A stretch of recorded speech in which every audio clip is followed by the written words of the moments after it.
رسوله الكريم وعلى آله وأصحابه ومن تبعهم بإحسان إلى يوم الدين۔ ماہ رمضان کے بعد ہم یہ پہلی کلاس لے رہے ہیں۔ آج ہمارا موضوع ہے رسالت۔ امام الطحاوی رحمہ اللہ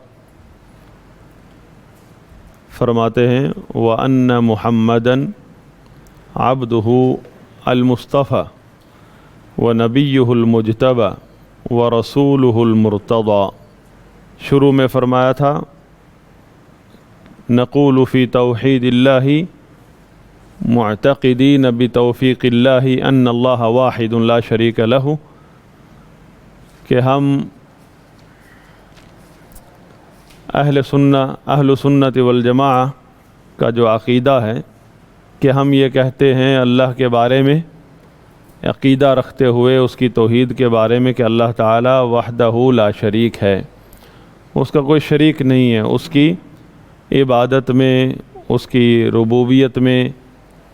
پھر اس کی تفصیل چلتی رہی، توحید کے مسائل، کبھی توحید اسماء و صفات، کبھی توحید افعال، توحید الربوبیہ، اور اس میں متکلمین کا رد، فلاسفہ کا رد، صوفیوں کا رد۔ اب ہم یہاں پہنچے ہیں امام طحاوی رحمہ اللہ کے اس فرمان پر۔ فرماتے اور یہ کہ یعنی عقیدہ اہل سنت بیان کرتے ہوئے ہم یہ کہتے ہیں کہ محمد صلی اللہ علیہ وسلم اس کے بندے ہیں المصطفیٰ، جو کہ مصطفیٰ ہیں، یعنی اللہ تعالیٰ نے انہیں چنا ہے۔ وَنَبِيُّهُ الْمُجْتَبَى، اور اللہ کے نبی مجتبہ ہیں۔ نبی ہیں مجتبہ، اس کا مطلب بھی اللہ تعالیٰ نے جن کو انتخاب کیا ہے، جن کا یعنی چنا ہے، سلیکٹ کیا ہے ان کو اس مقام کے لیے۔ پھر تیسری بات فرماتے وَرَسُولُهُ الْمُرْتَضَى، اور اس کے رسول ہیں المرتضی، مطلب اللہ کے پسندیدہ، اللہ تعالیٰ نے آپ کو پسند کیا ہے۔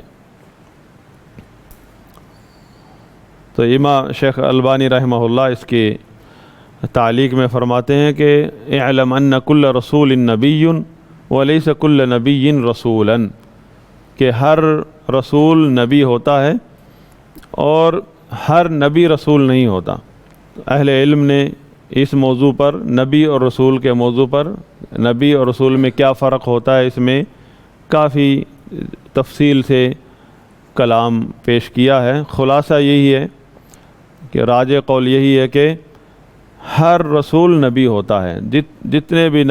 جتنے بھی رسول آئے ہیں سب نبی ہیں، آدم علیہ السلام سے لے کر محمد رسول اللہ صلی اللہ علیہ وسلم تک سب انبیاء ہیں، اور ان کے اندر کچھ رسول ہیں، یعنی نبوت سے بڑھ کر ایک مقام ہے رسالت کا۔ اس کا مطلب یہ نہیں ہے کہ وحی نہیں ہوتی کسی نبی کو، وحی سب کو ہوتی ہے۔ نبی پر بھی اللہ تعالیٰ کی وحی ہوتی ہے اور رسول پر بھی اللہ کی وحی ہوتی ہے۔ تو شیخ البانی رحمہ اللہ خلاصہ بیان کرتے ہیں، فرماتے ہیں کہ تفسیر آلوسی میں اس پر کافی بیان کیا گیا کہ کیا فرق ہے نبی اور رسول میں۔ فرماتے وَلَعَلَّ الْأَقْرَبَ أَنَّ الرَّسُولَ مَنْ بُعِثَ بِشَرْعٍ جَدِيدٍ، قریب ترین حق کے قریب ترین بات یہ ہے کہ رسول نئی شریعت لے کر آتا ہے۔ وَالنَّبِيُّ مَنْ بُعِثَ لِتَقْرِيرِ شَرْعِ مَنْ قَبْلَهُ، اور جو نبی آتا ہے وہ اپنے سے پہلے جو رسول آ چکا ہے، ان سے پہلے جو شریعت پہلے سے موجود ہے، اسی کی تبلیغ کے لیے اور اسی کے اس بات کے لیے نبی آتا ہے۔ اور ایک وقت میں کئی نبی آتے ہیں، آتے رہے۔ اب تو نبوت کا سلسلہ ختم ہو گیا، ایک وقت میں سینکڑوں نبی ہوتے تھے۔ تو نبی کو بھی حکم یہی ہوتا ہے کہ وہ اس شریعت کی تبلیغ کرے، اور رسول کو بھی حکم ہوتا ہے کہ وہ اس شریعت کی تبلیغ کرے جو اس کو اللہ تعالیٰ نے نئے سرے سے دی ہے۔ اور تبلیغ، جہاں تک تعلق ہے تبلیغ کا، تو اللہ تعالیٰ نے یہ حکم اس امت کے اندر بھی جاری رکھا ہے کہ تبلیغ کا کام علماء کی ذمہ داری ہے۔ تبلیغ کا مطلب کوئی تحریک نہیں ہے، جس طرح لوگوں نے تحریکیں بنا کر تبلیغ کا اس کو نام دے دیا ہے۔ تبلیغ کا مطلب ہے کہ وہ علم جو اللہ تعالیٰ نے وحی کے ذریعے نازل فرمایا ہے اس کو آپ حاصل کریں اہل علم سے اور اس کو آگے تک پہنچائیں۔ اگر عوام الناس ہیں، آپ کے گھر والے ہیں، رشتہ دار ہیں، اہل محلہ ہیں، تو ان تک علم پہنچانے کا الگ انداز ہوگا، لیکن اگر وہاں طالب علم ہیں، کوئی علم حاصل کرنے والے آپ کے پاس آئے ہوئے ہیں، تو ان کو علم پہنچانے کے لیے الگ طریقہ کار ہوتا ہے۔ تو المہم علماء کی یہ ذمہ داری ہوتی ہے کہ وہ وحی کا علم آگے پہنچائیں، بلغ یبلغ تبلیغاً، کہ اس کو ہو بہو اسی طرح، اس میں کوئی رنگ نہ ڈالیں، اس کے اندر کوئی جذبات کی ملاوٹ نہ کریں اور اپنے ملفوظات کی ملاوٹ نہ کریں، جس طرح علم وحی نازل ہوا ہے اسی طرح اس کو آگے پہنچائیں۔ اور اس کی مثال آپ نے دیکھی ہے علماء میں کہ اللہ کے نبی صلی اللہ علیہ وسلم کی ایک ایک بات کس طرح سند کے ساتھ صحابہ نے تابعین کو، تابعین نے تبع تابعین کو، پھر ائمہ نے، محدثین نے آگے تک پہنچائی ہے۔ اور آج ہمارے پاس شریعت کی، وحی کی ہر بات تر و تازہ موجود ہے۔ جس طرح نبی صلی اللہ علیہ وسلم پر نازل ہوئی تھی کوئی بات، جس طرح آپ صلی اللہ علیہ وسلم نے بات فرمائی تھی کسی موقع پر صحابہ کے سامنے، وہ اسی طرح انہی الفاظ کے ساتھ آج بھی موجود ہے۔ اور اس طرح اس کی حفاظت کی گئی ہے کہ اگر آپ کسی بھی حدیث کا ریکارڈ تلاش کرنا چاہیں کہ یہ حدیث کہاں سے آ گئی آج 15 صدی بعد، آپ کو ہر صدی میں اس حدیث کا ریکارڈ دیا جا سکتا ہے۔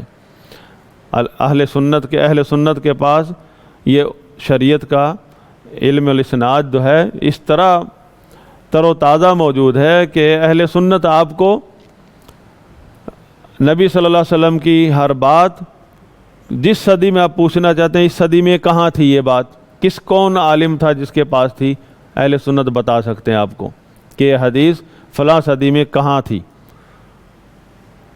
اور نبی صلی اللہ علیہ وسلم نے سے یہ حدیث کس صحابی نے سنی ہے اور آگے بیان کی ہے، وہاں سے لے کر آج تک یہ حدیث جو ہے محفوظ ہے۔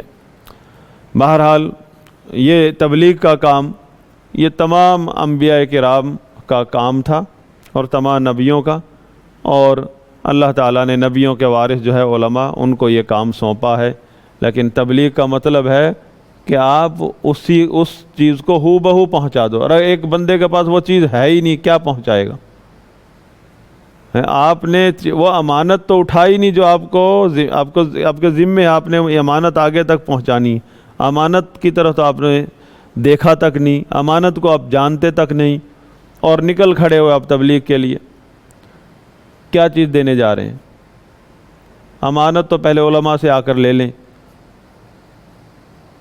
تو صحابہ کرام کے دور میں، سلف صالحین کے دور میں جو دین پھیلنے کا طریقہ یہ تھا کہ لوگ گھر بار چھوڑ کے علماء کے پاس جاتے تھے اور علماء سے علم حاصل کر کے اپنے حلقے میں وہ پھیلاتے تھے، واپس آتے تھے اپنے خاندان میں، اپنے علاقے میں، اور پھر لوگ اس کی طرف آتے تھے علم حاصل کر۔ لوگوں کو پتہ چلتا تھا کہ یہ فلاں امام سے مل کر آئے ہیں، فلاں جگہ سے علم حاصل کر کے آئے ہیں، حدیث کے عالم ہیں، فقہ کے عالم ہیں، تو لوگ پھر ان کے پاس خود آتے تھے، اپنے بچوں کو بھیجتے تھے۔ اس طرح علم ہم تک پہنچا۔ اور کیا آج علم جو ہے لوگوں تک پہنچنا مشکل ہے؟ صدیوں سے علم ہم تک پہنچ گیا۔ اس میں امام طحاوی رحمہ اللہ نے نبی صلی اللہ علیہ وسلم کے 3 مقام بیان فرمائے ہیں کہ اہل سنت کا عقیدہ ہے کہ محمد صلی اللہ علیہ وسلم اللہ کے بندے ہیں جن کو اللہ نے چنا ہے۔ دوسری بات ہے کہ وہ اس کے نبی ہیں جس کو اللہ تعالیٰ نے اختیار کیا ہے۔ تیسری بات ہے کہ وہ اس کے رسول ہیں جس کو اللہ تعالیٰ نے پسند فرمایا ہے۔ اور سب سے اعلیٰ مقام امام ابن ابی العز الحنفی رحمہ اللہ اس کی شرح میں فرماتے ہیں وَعْلَمْ أَنَّ كَمَالَ الْمَخْلُوق فِي تَحْقِيقِ عُبُودِيَتِهِ لِلَّهِ تعالی، آپ کو یہ علم ہونا چاہیے اس بات کا کہ کمال المخلوق فی تحقیق عبودیته فی تحقیق عبودیته للہ سبحانہ تعالی، کوئی بھی انسان اس وقت کامل بننا چاہتا ہے نا تو اس کو اللہ کی عبودیت میں کامل ہونا چاہیے۔ جو شخص جس قدر اللہ کی عبودیت میں کمال کے درجے تک پہنچے گا اسی قدر وہ کامل انسان ہوگا، اسی طرح اسی قدر وہ اپنی یعنی مخلوقات میں با کمال مخلوق قرار پائے گا۔ یہ عبودیت کا مقام ایسا ہے، اور اسی کے لیے اللہ تعالیٰ نے پیدا کیا ہے سارے انسانوں کو، جنوں کو، اور اسی کے لیے نبیوں کو بھیجا کہ لوگوں کو اللہ کی عبودیت کی طرف بلاؤ، عبادت کی طرف بلاؤ۔ عبادت سے ہے عبودیت۔ وَلَقَدْ بَعَثْنَا فِي كُلِّ أُمَّةٍ رَسُولًا أَنِ اعْبُدُوا اللَّهَ وَاجْتَنِبُوا الطَّاغُوتَ، کہ ہم نے ہر قوم میں، ہر علاقے میں رسول بھیج دیا ہے تاکہ وہ لوگوں کو کہیں کہ اے لوگو ایک اللہ کی عبادت کرو اور طاغوت سے بچو، مطلب شیطان جو تمہیں غیر اللہ کی عبادت سے گمراہ کرتا ہے اس سے بچو۔ تو کمال المخلوق فی تحقیق عبودیتہ للہ سبحانہ تعالی، مخلوق کا کمال اس کی عبودیت میں ہے، یعنی اس کے عقیدہ توحید میں ہے۔ جس قدر اس کا عقیدہ توحید عبادت، یعنی جس قدر اس کی توحید عبادت، جس قدر اس کی توحید مکمل ہوتی چلی جائے گی اس قدر وہ کمال کے درجے تک پہنچتا چلا جائے گا۔ تو فرماتے ہیں اللہ تعالیٰ نے اپنے نبی محمد صلی اللہ علیہ وسلم کا نام عبودیت کے ساتھ ذکر کیا ہے، ایسے مقامات پر جو کہ اعلیٰ مقام ہیں قرآن کریم میں۔ مثلا جس کی مثال ہے 15ویں سپارے میں جب فرمایا اللہ تعالیٰ نے سبحان الذی اسریٰ بعبدہ، پاک ہے وہ جس نے اپنے بندے کو رات کا سفر، زمینی سفر کروایا، ایک راتوں رات مکہ سے مسجد اقصیٰ تک، الی المسجد الاقصیٰ۔ یہ اعلیٰ مقام تھا، یعنی یہ اس کو کہتے ہیں اسراء، رات کے سفر کو کہتے ہیں اسراء۔ پھر مسجد اقصیٰ سے جو اوپر کا سفر شروع ہوا اس کو کہتے ہیں معراج۔ معراج کہتے ہیں اوپر چڑھنے کا اعلیٰ۔ تو دو سفر ہیں اللہ کے نبی کے اس رات میں۔ لوگ صرف معراج کا، ہمارے ہاں معراج کا ذکر کرتے ہیں، اسراء اس کے ساتھ عربی میں دونوں اکٹھے ذکر ہوتے ہیں، اسراء و معراج۔ اسراء کہتے ہیں سفر، زمینی سفر، معراج اوپر کا سفر۔ تو اللہ تعالیٰ نے جب اسراء کا ذکر کیا راتوں رات، ان دنوں میں راتوں رات مکہ سے مسجد اقصیٰ کا سفر راتوں رات، اور پھر وہاں سے آسمانوں کا سفر، پھر واپسی، اذانوں سے پہلے واپسی۔ یہ اللہ تعالیٰ کا اپنے بندے کے ساتھ، اپنے نبی کے ساتھ خاص تعلق ہے، خاص ان کو مقام نصیب فرمایا ہے اسراء معراج کا۔ تو جب یہ ذکر ہوا اسراء کا تو اللہ نے نبی صلی اللہ علیہ وسلم کا جو مقام ذکر کیا وہ مقام عبودیت ذکر کیا، کہ پاک ہے وہ ذات جس نے اپنے نبی کو، اپنے نبی کا نام نہیں لیا، اب کہا جس نے اپنے بندے کو، عبد، لفظ عبد استعمال کیا۔ عبد عبادت سے ہے، کیونکہ نبی صلی اللہ علیہ وسلم عبادت کے اعلیٰ مقام پر، یعنی آپ عبودیت کے اعلیٰ مقام پر فائز ہیں۔ آپ کے اندر، یعنی آپ نے اللہ تعالیٰ کی عبادت کا حق ادا کیا ہے۔ تو یہ انسان کا اس سے مقام واضح ہوتا ہے عبودیت سے، اور اسی کی تربیت کے لیے انبیاء کرام آئے کہ انسانوں کو عبودیت کا مقام سمجھائیں، کہ انسان اس راستے پر لگے، عبودیت پر، اللہ کی عبادت کی طرف آئے۔ اور عبادت کا مطلب کیا ہے؟ کہ آدمی اپنے عمل کو اللہ کے لیے خالص کر لے، اپنی زندگی کو اللہ کے لیے خالص کر لے۔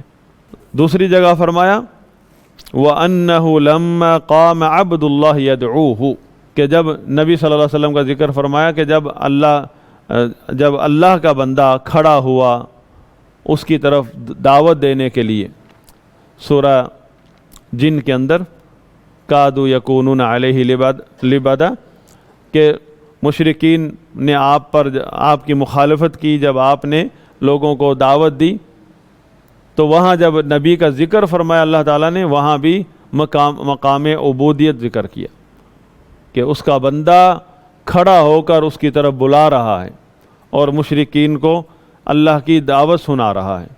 یعنی اپنے نبی کا ذکر کرتے ہوئے اللہ تعالیٰ نے نہ نبی کہا نہ رسول کا، عبد کہا، اور یہ اعلیٰ مقام ہے، حتیٰ کہ نبی کے لیے بھی اعلیٰ مقام ہے۔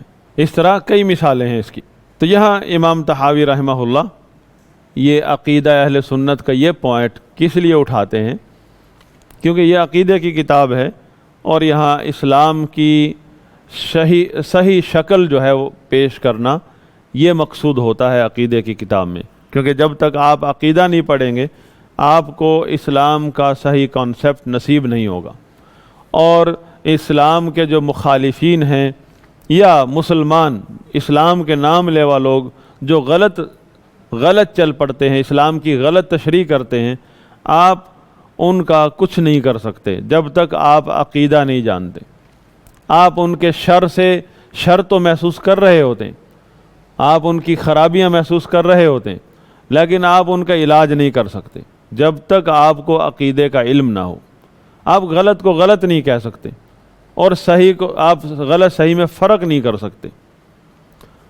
تو امام طحاوی رحمہ اللہ یہاں یہ عقیدہ جب بیان کر رہے ہیں تو عقیدہ نبوت کے بارے میں ان کا مقصد ہے کہ جو صحیح اسلام کا موقف ہے وہ بیان کرنا مقصد ہے، اور اس کے مقابلے میں خاص طور پہ فلسفی لوگوں نے جو نبوت کا کانسیپٹ پیش کیا ہے اس کا رد کرنا مقصد ہے، اور اس کے بعد فلاسفہ کے بعد متکلمین عقلانی لوگ جس میں اشاعرہ، ماتریدیہ، معتزلہ یہ سب آتے ہیں، علم الکلام والے لوگ، ان کا رد کرنا بھی مقصود ہے کہ ان کا بھی اپنا ایک خاص نظریہ نبوت کے بارے میں جو کہ عقیدہ اہل سنت سے ہٹ کر ہے۔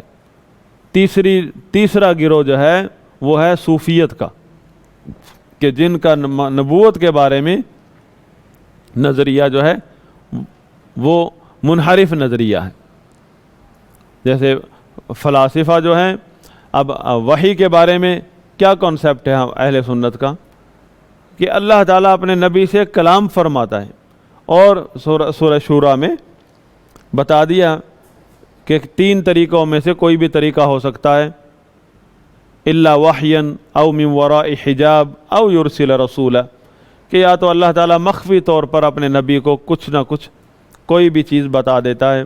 خواب، اس میں خواب بھی آ گیا، نبی کو خواب دکھا دیا، خواب نبی کا سچا ہوتا ہے، یا القاء کر دیا، نبی کے دل میں بات ڈال دی اللہ کی طرف سے، یا دوسرا طریقہ کہ نبی سے ڈائریکٹ بات کرتا ہے اللہ تعالیٰ، نبی سنتا ہے، اللہ کا کلام سنتا ہے۔ تیسرا طریقہ یہ کہ اللہ تعالیٰ جبریل سے بات کرتا ہے اور جبریل کو بھیج دیتا ہے اللہ تعالیٰ نبی کے پاس، جیسے پورا قرآن جو ہے جبریل کے ذریعے نازل ہوا ہے۔ جبریل نے یہ پورا قرآن اہل سنت کا عقیدہ ہے کہ اس کا ایک ایک لفظ جبریل علیہ السلام نے اللہ تعالیٰ سے سنا ہے، یہ اہل سنت کا عقیدہ ہے۔ جس طرح رسول اللہ پھر آ کر جبریل علیہ السلام نے رسول اللہ صلی اللہ علیہ وسلم کو سنایا ہے، یعنی ایک سند ہو گئی کہ جبریل نے اللہ سے سنا اور رسول اللہ صلی اللہ علیہ وسلم نے جبریل علیہ السلام سے سنا، جبریل نے پڑھ کے سنایا، اور حتیٰ کہ نبی صلی اللہ علیہ وسلم ترغیب دیتے تھے کہ جو آدمی یہ چاہتا ہے کہ قرآن اس طرح پڑھے جس طرح نازل ہوا ہے۔ کیا مطلب؟ جبکہ صحابہ تو بڑے فصحاء بلغاء عرب تھے، وہ تو خود پڑھنا جانتے ہیں عربی کو، ان کو یہ کہنے کا کیا مطلب کہ جس طرح نازل ہوا ہے؟ کیونکہ جس طرح جبریل نے سنایا ہے اللہ سے سن کر آ کر، اس طرح ترغیب دے رہے نبی صلی اللہ علیہ وسلم پڑھنے کی۔ ہو سکتا ہے ہر آدمی اپنے انداز سے پڑھے، تو آپ نے فرمایا جو یہ چاہتا ہے کہ اس طرح قرآن پڑھے جس طرح نازل ہوا ہے تو وہ عبداللہ بن مسعود کی طرح سے جا کر سن لے قرآن. یعنی عبداللہ بن مسعود رضی اللہ عنہ نے اپنے شوق سے اپنی محنت سے نبی صلی اللہ علیہ وسلم سے ایک ایک لفظ سیکھا. یہ وحی کا کنسپٹ ہے اہل سنت کا کہ وحی جو ہے اس کی حقیقت ہے، اللہ کے کلام ہے، اللہ کلام فرماتا ہے، اللہ کے کلام کے الفاظ ہیں، حروف ہیں، سنے جاتے ہیں. اللہ تعالیٰ کلام فرماتا ہے، جس سے چاہے جب چاہے جو چاہے کلام کرتا ہے اللہ تعالیٰ. یہ اور اللہ تعالیٰ کی یہ صفت ازل سے ہے اور وہ اپنے نبیوں کے ساتھ کلام کرتا ہے. اللہ تعالیٰ نے پہلا انسان پیدا کیا، کون تھا؟ بندر تھا. تو یہ آج کل کے انسان یہی کہہ رہے ہیں کہ ہم بندر تھے. اللہ تعالیٰ نے آدم علیہ السلام کو پورے کے پورا، حدیث میں آتا ہے نا کہ اللہ تعالیٰ نے آدم کو خلق آدم علی صورتہ، آدم کو اس کی اصل شکل میں ہی پیدا کیا. یہ نہیں کہ وہ پہلے چھوٹے سے بچے تھے پھر بڑے ہوئے، اس طرح نہیں. اعلیٰ صورت ہی کا مطلب اللہ تعالیٰ نے آدم علیہ السلام کو اس طرح پیدا کیا جس طرح وہ ہیں، یکدم. یعنی اپنے ان کو مٹی سے بنایا اور ان میں روح پھونک دی، جتنے تھے اتنے ہی بنائے تھے. اور آدم علیہ السلام سے اللہ تعالیٰ کلام کرتے ہیں. آدم علیہ السلام وہ پہلا انسان ہے جس نے اپنے رب سے کا کلام سنا، اپنے کانوں سے سنا، ان کانوں سے. اور یہ اس کی اولاد ہے. آج اس کی اولاد ہے جو کوئی مسلمان ہے، کوئی یہودی ہے، کوئی ہندو ہے، کوئی سکھ ہے، یہ سارے اسی کے اولاد ہیں. ہمارا موضوع نبوت کا سلسلہ شروع کہاں ہو. نبوت کا موضوع ہے، نبوت اور رسالت. اور اس میں اصل موضوع ہے کہ محمد صلی اللہ علیہ وسلم خاتم النبیین ہیں، اللہ کے رسول ہیں. محمد صلی اللہ علیہ وسلم کی رسالت کے بارے میں. اس سے بھی پہلے جو موضوع ہے وہ نبوت اور رسالت کے بارے میں. آدم علیہ السلام اللہ کا بندہ ہے، انسان ہے. اور آدم علیہ السلام وہ انسان ہے جس سے اللہ تعالیٰ نے کلام کیا، اور اس کی وہ اللہ تعالیٰ کی تعلیم، اللہ تعالیٰ سے ڈائریکٹ تعلیم لیتے تھے اور اپنے اولاد کی تربیت کرتے تھے. اس طرح 10 صدیاں گزر گئیں. 10 صدیاں گزر گئی، آدم کی اولاد پھیل گئی. کوئی پہاڑوں میں رہتے تھے، کوئی صحراؤں میں رہتے تھے، کوئی میدانوں میں رہتے تھے. پھر جا کے ایک حادثہ ہوا کہ 5 جو ہے بزرگ آدم علیہ السلام کے اولاد میں سے جو بزرگ ہو چکے تھے وہ فوت ہو گئے. ان کے غم میں لوگ نڈھال ہو گئے. شیطان نے آ کر ان کے ذہن میں ڈالا کہ ان کی مورتیاں بنا لو. پوجا کی بات نہیں کر سکا شیطان، علم توحید موجود تھا. تو انہوں نے ان کے ذہن میں آیا کہ اچھی بات ہے، کیا ہوا، کیا حرج ہے اس میں. مورتیاں بنا لی. مورتیاں بنانے کے بعد وہ تو فوت ہو گئی وہ نسل جن کے پاس علم تھا، توحید تھی. اگلی نسل آ گئی جنہوں نے پیدا ہوئے تو دیکھا تھا مورتیاں کھڑی ہیں. ان کے عقیدے خراب کرنے شروع کر دیے شیطان نے. حتیٰ وہاں سے پھر جو ہے پہلے بدعت پیدا ہوئی، پھر شرک، حتیٰ کہ عبادت شروع ہو گئی. 5 بزرگوں کی عقیدت کا آغاز ہو گیا. سورہ نوح میں 5 بزرگ ہیں، اس کی تفسیر آپ پڑھ لیں، ابن کثیر، پورا واقعہ سارا وہیں، ساری احادیث ہیں. اس قدر زور شور سے عقیدت پنجتن کی شروع ہوئی. وہ 5 بزرگ اہل بیت تھے، آدم علیہ السلام کی اولاد تھے، نبی کے اولاد تھے. نبی کے اگر اولاد ڈائریکٹ اولاد یعنی پوتے پڑو پوتے نہیں، بعض روایت میں ہے کہ وہ ڈائریکٹلی یعنی اماں حوا کے پیٹ سے جو پیدا ہوئے تھے بچے، ان میں سے 5 تھے وہ. اولاد تو ہم بھی ہیں، ہم تو پوتے پڑ پوتوں میں آتے ہیں. تو ان کی عقیدت میں پوری قوم اندھی ہو گئی. اب دیکھو شیطان کی عقیدت تھوڑی تھی، اولیاء کی عقیدت تھی. یہ پوری قوم جو ہے متشدد ہو گئی. پھر اللہ تعالیٰ نے رسول بھیجا. پہلا رسول وہ کون ہے؟ نوح علیہ السلام. نوح علیہ السلام. اور آپ کو پتہ کہ 40 سال کی عمر میں نبوت ملتی ہے. تو 40 سال تک تو وہ جوان ہوئے، پھر نبوت ملی ان کو، اس کے بعد 950 سال انہوں نے تبلیغ کی، 950 سال۔ پہلے 10 سال، 10 صدیاں، یہ بھی 10 صدیاں بنتی ہیں، اس سے پہلے 10 صدیاں گزر گئی ہیں انسان کو پیدا ہوتے انسان جب پیدا ہوا، یعنی آدم علیہ السلام سے لے کر ابھی تک 10 صدیاں ہو چکی تھیں۔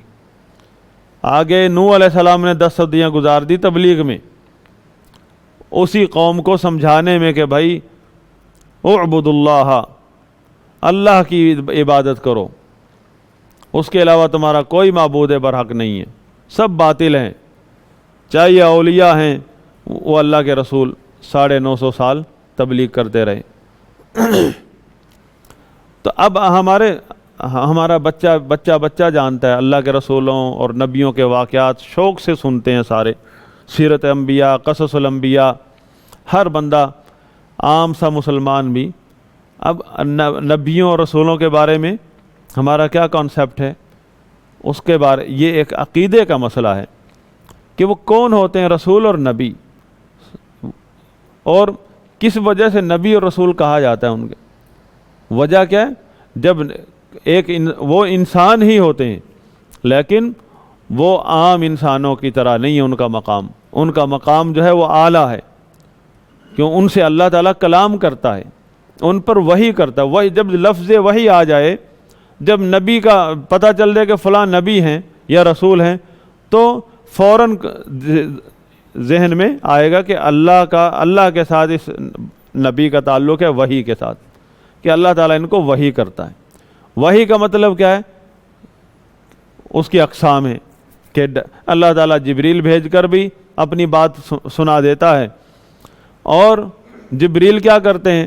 جبریل اللہ سے جو بات سنی تھی، جو کلام سنا تھا، وہ ہو بہو آ کر اس کے نبی کو سناتا ہے، یا بعض اوقات اللہ تعالیٰ ڈائریکٹ اپنے نبی سے بات کرتا ہے اور نبی سنتا ہے۔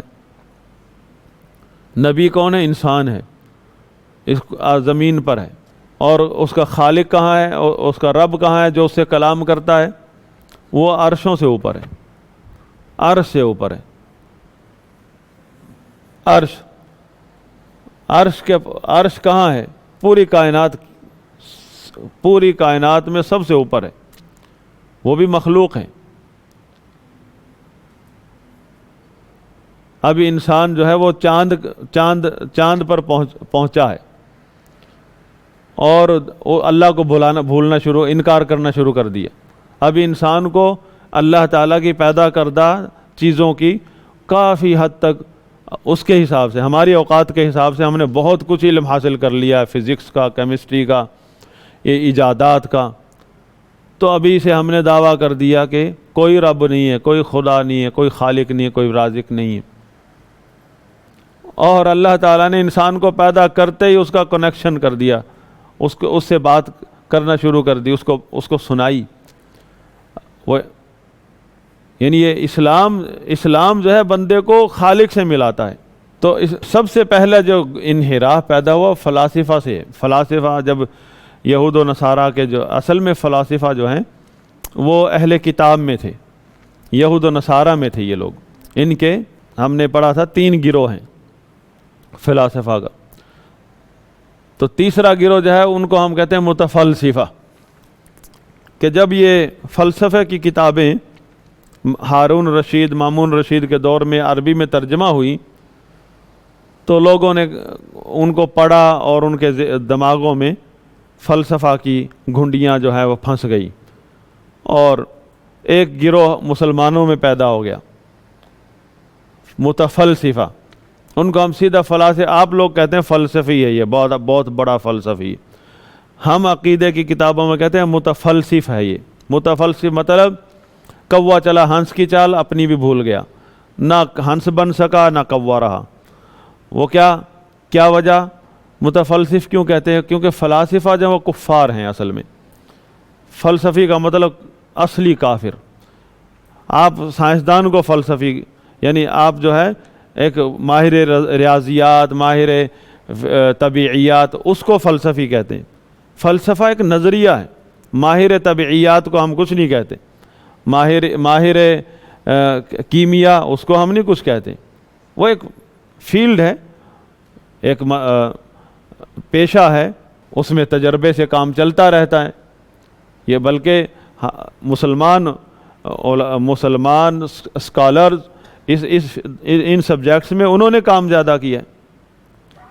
جو فلاسفہ جو ہیں وہ اس علم کو ڈھال بناتے ہیں، اور جو متفلسفہ، جو مسلمان ہوتے ہوئے جنہوں نے فلاسفہ کے نظریے کو اس کی اسلامائزیشن کرنے کی کوشش کی، ان کو اہل اسلام نے، اہل علم نے متفلسفہ کہا ہے کہ نہ مسلمان رہے نہ کافر ہوئے صحیح طرح۔ تو ان کا نظریہ ہے نبوت کے بارے میں کہ یہ جو ہے یہ ایک کوئی خاص قسم کا کوئی فیض ہے، جو یعنی نبی کے بارے میں یہ عقیدہ یہ رکھتے ہیں کہ وہ ایک بہت ذہین قسم کا ایک شخص ہوتا ہے، جو اپنے ذہن سے لوگوں کی تربیت کے لیے، لوگوں کو ایک راستے پر لگانے کے لیے، ایک جگہ سے منع کرنے کے لیے ایک کوئی کلام گھڑتا ہے، کوئی ایسے یعنی قابلیت کے ساتھ جو ہے وہ ایسی باتیں کرتا ہے جس کے سامنے لوگ لاجواب ہو جاتے ہیں۔ قرآن معجزہ ہے نا، تو فلسفی کہتا ہے کہ قرآن اللہ کا کلام نہیں ہے، کوئی کلام نہیں ہوتا ہے کوئی، اللہ کے بارے میں اس کا نظریہ ایسا یہ نہیں ہے کہ اللہ کوئی خالق ہے، الگ سے خالق اور مخلوق کا کوئی الگ وجود ہے۔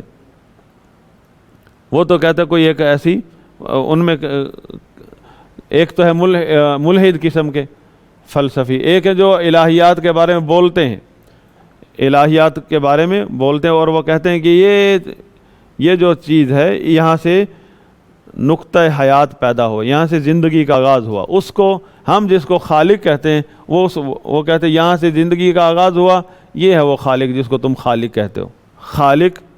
خالق اور مخلوق کا فرق ہے۔ خالق پیدا کرتا ہے، ہر چیز کو پیدا کرتا ہے۔ فلسفی کیا کہتا ہے؟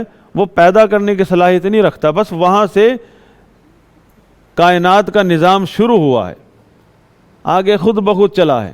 اللہ تعالیٰ کہتا ہے اس نے پیدا کیا ہے، آدم کو اپنے ہاتھوں سے بنایا ہے، تو وہ ہر کائنات کے ایک ایک چیز کی تدبیر کرتا ہے اور پھر اپنے فیصلے کو نافذ بھی کرتا ہے۔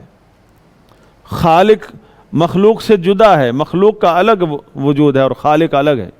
تو یہ جو عقلانی متکلمین ہیں، متکلمین لوگ، یہ جو ہمارے ہاں پائے جاتے ہیں، جو اپنے آپ کو اہل سنت بھی کہتے ہیں، سنی طبقہ ہمارے ہاں، اکثر ان کا تعلق جو عقیدے میں ہے وہ متکلمین سے، اشعری ماتوریدی سے۔ ان کے نزدیک نبوت ساری کی ساری معجزات ہی ہے، بس معجزہ۔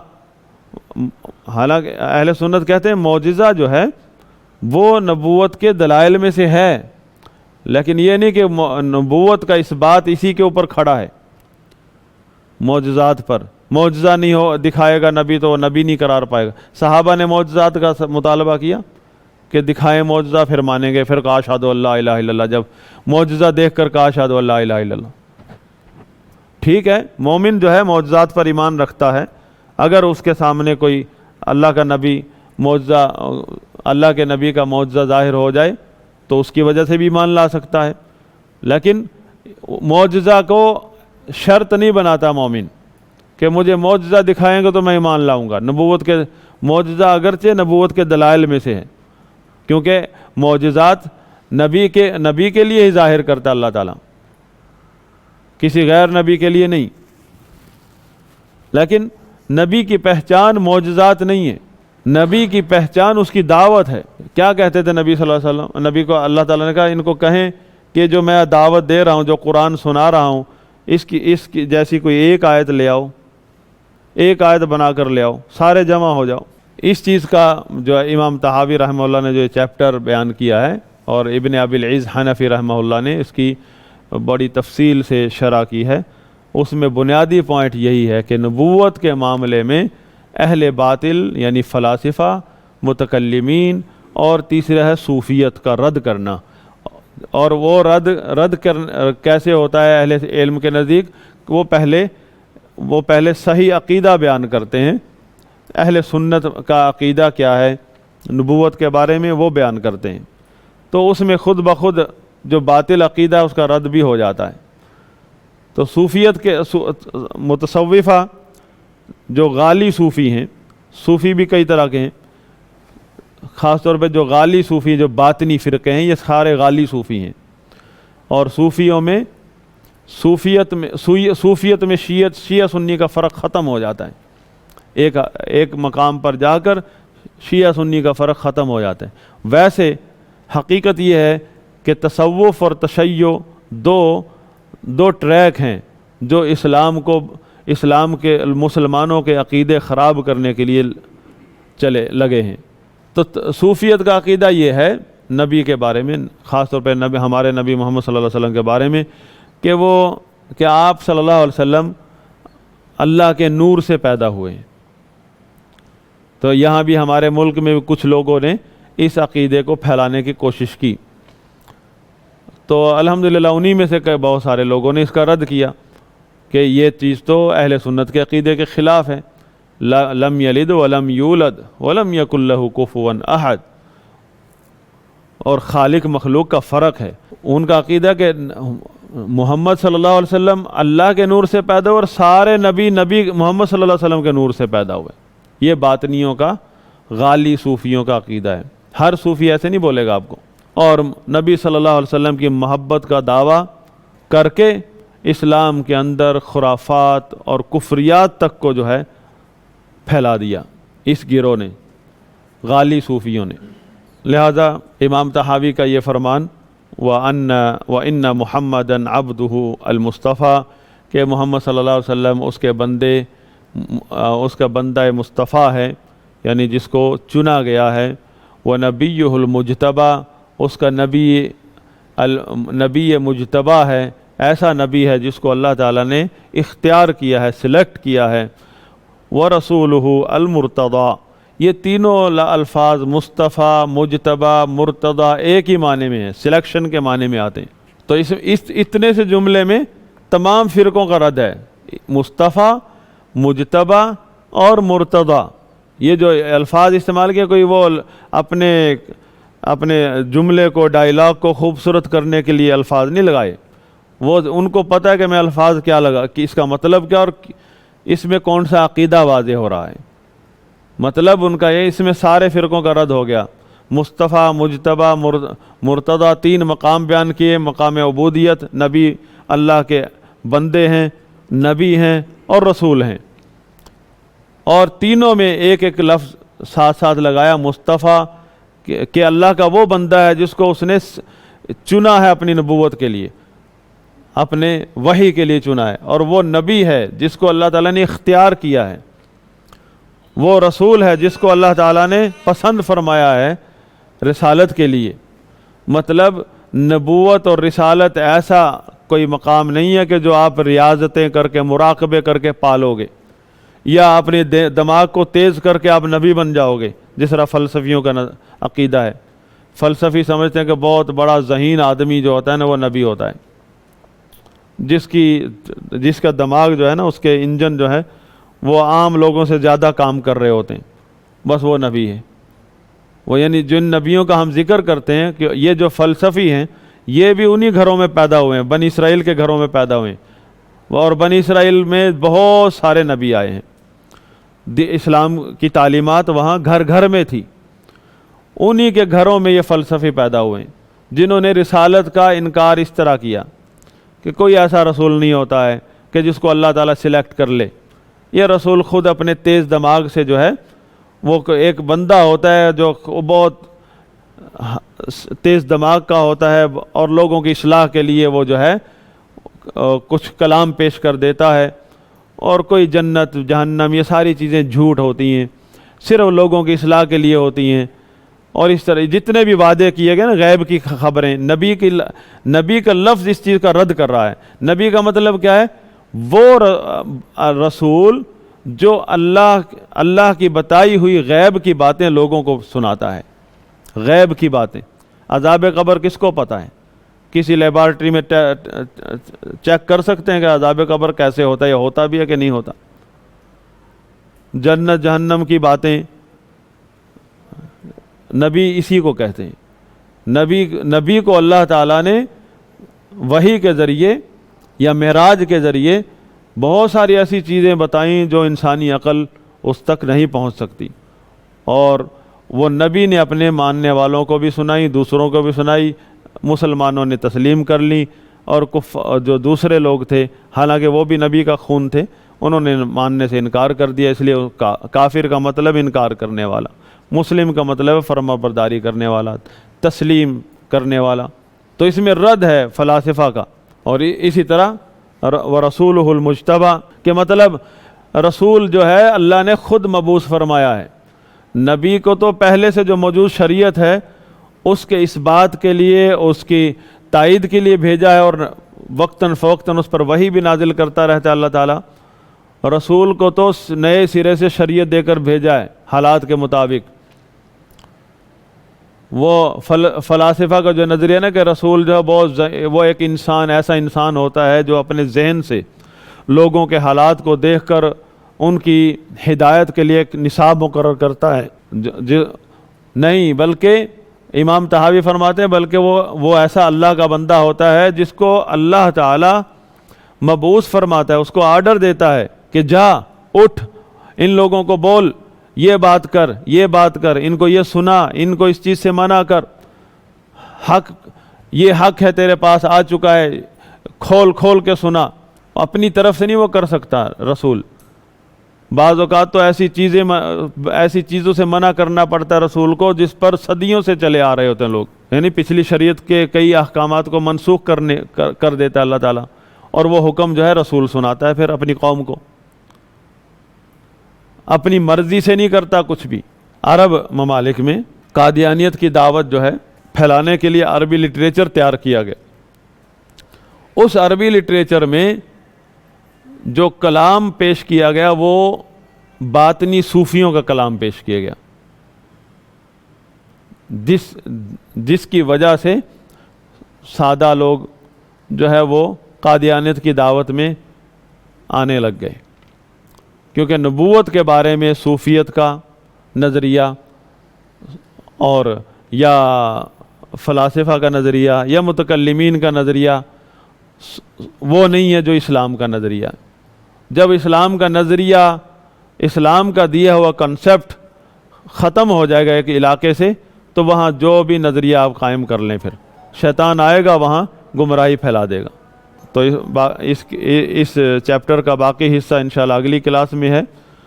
اللہ سے دعا ہے کہ اللہ تعالی ہمارے علم میں اضافہ فرمائے اور ہمیں عقیدہ اہل سنت کو جس طرح حق ہے اس طرح سیکھنے کی توفیق عطا فرمائے۔ سبحانک اللہم و بحمدک اشہد ان لا الہ الا انت استغفرک و اتوب الیک۔